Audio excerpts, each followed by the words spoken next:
Josmar Hay na aga, and for today's video nga po mga mare, bali ito nga po yung kaganapan nung isang linggo na festival nga sa Nagcarland.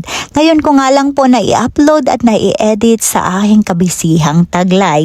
Anyway mga mare, ganito nga po pala yung kaitsurahan doon. At dahil Lanzones Festival nga po ang pinagdaraos dito sa Nagcarland, at number 1 na nga pong pinuntahan namin etong mga painting na yung may mga PWD daw po yung mga naggawa na yan. Na-amaze nga ako, nandito pa pala si Apo Wang-od. At nakakatuwa lang talaga at sapagkat nga ang gamit nila ay oil base, which is hindi kaya ng aking si puso.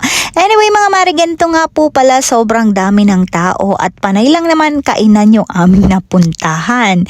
Kaso naman kami nga po ay nag-dinner na, kaya lakad-lakad na lang ang aming ginawa nga dito. At dahil anakalang festival nga po pala, competition din po pala ito ng mga dal. Ayan, naglalakihan talaga at sobrang lalaki pa nga nila sa mga normal size na tao.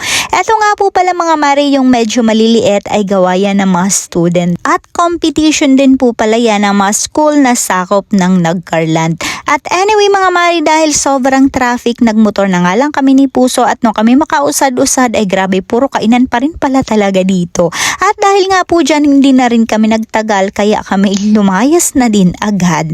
Maraming salamat po sa inyong panonood. Hanggang sa susunod, mabalos.